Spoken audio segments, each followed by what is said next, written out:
centre de promotion et de réinsertion sociale bu Ndar Tout mu ngi situé au niveau de la Langue de Barbarie, plus particulièrement ci quartier bu ñuy wax Ndar Tout, plus connu sous le nom de Santhiaba. Donc centre bi mu ngi nekk centre boo xam ne existé na depuis les années 70, bokk ci centre yi gën a yàgg peut-être ci nomenclature centre yi existé au Sénégal. muy centre boo xamante ne personnalité yu bëri yu mag jaar nañ fi en tant que responsable directeur. Peut-être mën nañ ci citer kenn koo xamante ne peut-être bokk na ci ñi gën a siiw parce que marqué na empreinte am Saint-Louis, muy feu Ibrahima Sakho nga xam ne nekkoon na gouverneur fii à Saint-Louis. Donc nekkoon na fi directeur ci jamono bi nga xamante ni centre mu ngi nekk ci ministère du développement social. Donc centre bi comme ni ma ko waxee jaar na ci ministère yu bari parce que ñun ñu ngi dépendre ci direction générale de l'action sociale, mais direction générale boobu avant muy nekk une direction générale, direction simple woon direction de l'action sociale. jaar ci ministère yu bari, jaaroon na ministère du développement social ni ma ko waxee. Après les années 2000 mu jaar ministère de la solidarité nationale, ensuite ministère de la santé et de la prévention, jusqu'en 2012 mu dellu si waat au niveau du ministère de la santé. En octobre 2012 ñu érigé ko la direction en une direction générale de l'action sociale. Bon depuis boobu ak passage yi ñu def aussi ci ministère yu bari tax na xëy na centre yi lu bëri lu ñu mënoon dem nañ ndànk-ndànk bu mënatuñ ko, ndax lu ñu gën di dem dañuy gis ne action sociale dañ koy gën a tas ci biir administration. Ndax boo xoolee développement communautaire, ministère de la famille, direction de la protection de l'enfant, yooyu ñuy def yëpp dafa nekk ay mbir yoo xam ne dañ koo bokk ak ñun, waaye au fur et à mesure ñuy def muy gën a tasaaroo. Pàcc bu nekk am benn ministère bu ko jël, dañ dem ba loolu dafa feeñ ci liggéeyu centre yi. Lu bari la ñu mënoon ci ay jamono dem nañ ba léegi mënatuñ ko. Donc ce qui fait que man bi ma fiy ñëw en 2018 booy xool activités yi fi nekkoon intramuros, mooy activités yi ñuy defee ci biir centre bi, lu ci bari mënatuñ ko. Waaye boo defee enquête ci ñi nga xam ne yàgg nañ fréquenter centre bi, dañ lay wax ne bu njëkk bi centre bi daan na yëngu ci yu bari, ci wàllu renforcement nutritionnel, ci formation professionnelle et technique, activité culturelle, activité socio-éducative. Bon donc lu ci bari yàlla def nañu perte ko. Ensuite li ci yokku teg ci centre yi nekkoon centre bu màgget quand même, bâtiment bi dem na ba màgget, mënatul woon attan lu bari. Ce qui fait que booy xool benn activité moo fi amoon, muy activité socio-éducative, mu jëm ci wàllu école maternelle bi. Mu nekk école maternelle boo xamante ne peut-être existé na depuis avant les années 80. Man ma dajeek ci dans l'administration ay agents yu bari yoo xam ne fii lañu jaar, fii lañu defee seen école maternelle, te loolu tamit vraiment fierté la pour centre bi. Booy xool am nañu d'abord en termes de bureau am nañ 5 bureaux. Ensuite am nañ 3 salles polyvalentes, des salles fermées, ak 4 ateliers ouverts polyvalentes yu mën a accueillir ay activités selon type d'activité yi. Donc on peut moduler l'espace ba mën ci dérouler ay activités. Donc ñun on les appelle des ateliers. Ensuite am na une salle un peu plus grande qui à la base était prévue pour nekk un Fab Lab, salle numérique la waroon nekk avec des équipements numériques de conception et de fabrication et de prototypage. Mais malheureusement comme amuñu équipement yi ñu bëggoon, finalement dañ koy utiliser tey comme une salle de réunion. Donc à part salle boobu, sinon am na ay beaucoup de à peu près 5 ay salles de rangement yoo xamante ne pour stockage la wala pour rangement outils, des trucs comme ça. Am nañ aussi ñaari cuisine, à l'exception du logement bu directeur bi, am nañ ñaari cuisine fonctionnelle, benn bu mag ak benn bu yem au niveau du premier. Xam nga à la base ñun CPRS dañu am centre de promotion et de réinsertion sociale, dañu am 4 unités d'intervention. dañu am benn unité bu jëm ci wàllu activité socio-culturelle mooy par exemple ASC bu nekk ci zone d'intervention au centre am nga possibilité su fekkee bëgg nga ko mën a utiliser le centre pour def say atelier d'art dramatique pour def say répétition et tout donc loolu activité la ci wàllu culture. ci wàllu sport tamit am nañ possibilité développer ay activités muy les activités socio-sportives am nañ aussi unité d'action bu jëm ci wàllu éducation formation fii boo xoolee centre bi comme ni ma ko waxee léegi am na école maternelle mais am na centre yoo xam ne ci Sénégal day am école élémentaire complète de la classe de CI à la classe de CM2 donc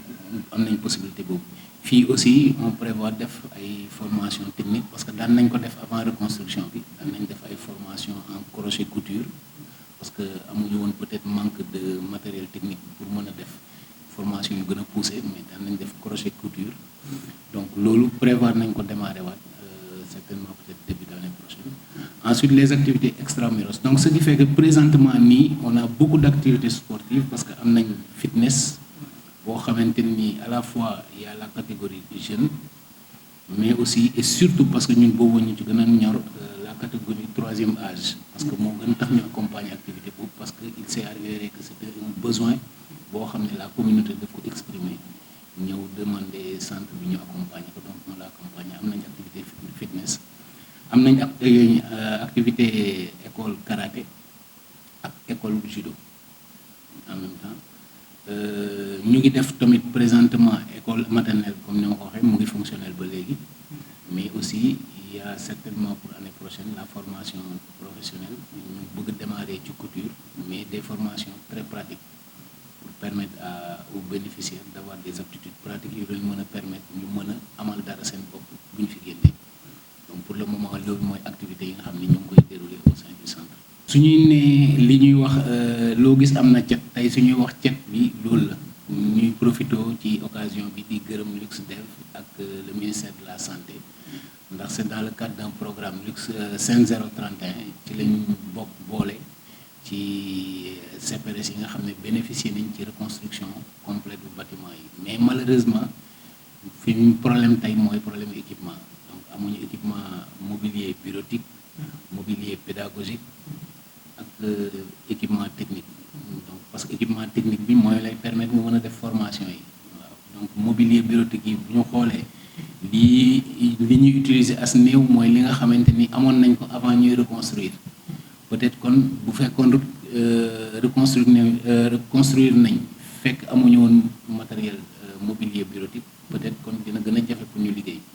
donc li ñuy jot a amas néew mooy li nga xam ne amoon nañ ko avant ñuy reconstruire bâtiment bi donc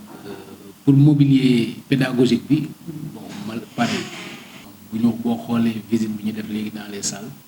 xale yi pour la plupart des activités dañ koy def sur tapis ci suuf lañ koy def parce que amuñu mobilier bi amuñu ay box pour les élèves donc loolu tamit gàllankoor la donc ak ni ma ko waxee formation technique bi problème matériel technique effectivement loolu principalement le problème qu'on a pour gën a mën a yaatal suñuy activité fi may wax ak yow bon comme ñun administration publique lañ dinañ jaar ci yoon yi ñu war a jaar yëpp pour nga xamante ne soxla nañ ko pour mën a assumer suñuy mission ñu def ko donc def nañ suñuy dossier de demande à la DMTA bi nga xam ne moo yor équipement ak matériel u administration def nañ suñuy demande au niveau de la commune bi nga xamante ne moo ñuy jàppale vraiment tàmbali ba léegi gunge nañ ñu ci étape bi yëpp parce que booy xool fii courant bi électricité kii bi internet bi ligne téléphonique bi yëpp mairie moo koy fay mais ñu nga faak suñu demande pour équipement bon déposé nañu aussi demande au niveau de la coordination départementale de la petite enfance pour mën a am mobilier pédagogique pour formation xale yi ak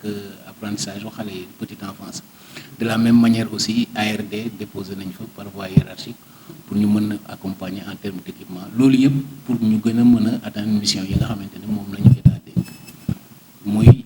gunge ñi gën a néew doole ci suñu société. perspective bi mooy comme ni ma ko waxee ni ma limee suñu 4 unités d'intervention fexe ba nga xamante ni centre bi lépp li nga xam ne dafa jëm ci wàllu ay unités d'intervention yu mu mën a def ba mën a accompagner les communautés ñu mën ko fees dell maanaam ñu am ay activités sportives tey peut-être sport bi mu ngi dox peut-être à 80%, mais activité de formation technique yi surtout parce que ñun loolu moo ñu gën a amal njëriñ ndax mooy jox ndaw ñi jumtukaay yi leen mën a permettre ñu mën a demal seen bopp mën a am autonomie. Donc ñu mën fa jouer suñu rôle comme ni mu waree bëgg nañ tamit en termes de perspective tout ce qui est activité socio-culturelle gën a ubbeeku ci ASC yi ci toutes les organisations yi yëngu ci wàllu renforcement culturel ñoo xam ne fii nii bërëb la boo xam ne mën nañ leen fi gën a gunge. Donc loolu moom vraiment ak lii ñuy def nii en termes de communication pour que nit ñi xam gën a xam lan mooy njëriñu centre yi ak ay foyers communautaires la yoo xam ne mën na accompagner bépp mébét bu communauté bi am mu jëm ci wàllu jëm kanamam développement ñun centre yi war nañ leen ci mën a accompagner. Association yi fi nekk yëpp tout ce qui est accompagnement technique pour faciliter leen seen formalisation mais seeni formation yu leen mën a permettre ñu am jumtuwaay yu leen mën a permettre ñu mën a am dara lu ñu amal seen bopp ba mën a atteindre autonomisation loolu mooy suñuy mission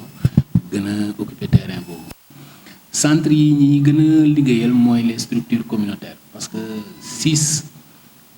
loolu xëy na waroon naa ko leeral ci tàmbali bi centre bi mu ngi polariser la langue de Barbarie